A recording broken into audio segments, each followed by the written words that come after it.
Hey, good morning, everybody. It's Andy with 45 North Farm, and today I am out at the apiary. We haven't been out here in a while. Last time I did some hive checks probably a couple months ago and took some honey out to process and all that good stuff. And it's November 2nd, and it's time that we put these ladies to bed for the winter. So we're going to do some winterizing of our hives. And I'm going to kind of walk you through what we do. I know you hop on the internet and there's a million different ways to winterize hives. It took me 2 winters to figure out what actually worked for me in my area. Here we have really high winds, sub-zero temps, and just tons and tons of snow. So every place is different, and it took us a while, like I said, to figure out what works for us. And so now we're rocking and rolling. But basically what we like to do is just add some insulation to the inside of the upper outside cover, telescoping cover. And we use 2-inch foam board, which you have right here. You can just pick it up at your local store. That goes inside, and the theory behind it is when the bees generate their heat, they also have the moisture that's generated as well. It goes up to the top. If the temperature's equal all the way around, that moisture will come back on the top, become water, and drip back down on the hive cluster. So we want to avoid that. So what's worked for us is we put this on the inside. The top stays warmer than the side, so when the condensation, that's the word I was looking for earlier, but hey, it's still early, work with me. When that condensation forms, it's going to form on the sides now because that's going to be cooler. And then it's going to run down, and then we have our hives pitched to the front, so any type of water that forms, enough volume can then run out the front. What we also like to do is we have some moisture boards. I take these, I actually cut them in half, put them right over the cluster of bees, so that way, just in case there's any condensation that forms on the top, it'll collect on here. So that pretty much is on the inside. We do run screen bottom boards, so we're going to close those off just to keep the winds from coming through and really dropping the temperature in there. And so we'll put those in. We're out here, you can see the area we're in. We have a ton of field mice, so unfortunately I did have a couple mice incidents over the last couple of years. And now we use this wire mesh and basically cut it's probably about 2 inches piece by the length that we're going to do. And we're going to have open hive entrance all the way across. We fold this in half and we put it in there. Bees can still get in and out through the winter for their cleansing flight, and keeps the mice out, so that works pretty good. The other thing we do is we wrap the hives in card paper. I believe this is it's either 15 or 30 pound. Kind of feels like 15 pound. And what that does, it just keeps the wind from ripping through the hive walls and stuff. Even though they're coated with propolis, just an added layer of security there. As well as insulation as well too. The sun does come out where we're at, through the winter. That helps keep it warm as well. That black just absorbing it. So what we're gonna do is I'm just gonna go through and start wrapping these hives and getting these things done. I'm gonna put a jacket on because I did crack into a couple of them earlier, and the ladies weren't happy at all. So they're a little ornery, so I'm gonna put a jacket on. We'll get in there, we'll get these things winterized, and we'll let them rock and roll through the winter. So stick around, and I'll be back in a few.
Okay, so as you can see, we did wrap.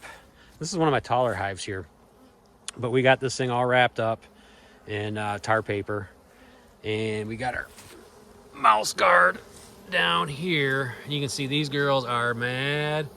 I got stung about, I don't know, 10 times today because they are not happy with what's going on. But that's pretty much what it's going to look like for the winter.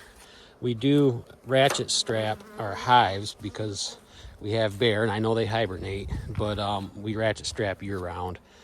That way, if they get into it, they knock it over. Usually they get bored and they take off without doing a whole lot of damage to the hives. So we've had a couple incidents with bear, and we're going to continue on doing this. It's great practice for us. These are our ones we didn't wrap. We're going to see how those work out through the winter. These are 8-frame hives too, compared to our bigger 10 frames. So looking at transition into the 8 frames, a little bit easier on my back. And you can see these guys here. We wrapped all these because the back of them faces the prevailing winds in our winter here out of the northwest. So these are going to be the first ones that get hit by the wind. So looking good. I'm happy. We got everything cleaned up here. So busy this summer with the pole barn build that I didn't have much time to spend with these guys. So super happy. Although I did eat the fence over here with the weed whacker, so we'll have to do a little fixing there. But oh yeah, just wanted to touch on something real quick. I know everything's a learning lesson. I know for me, one of the things I learned today, before I came out here, I put my jacket on and made sure I had my shirts tucked in from previous experiences, but I didn't remember that I had a nice tear in my jeans. So fortunately, I had some Tyvek tape that was able to cover that rip in the jeans.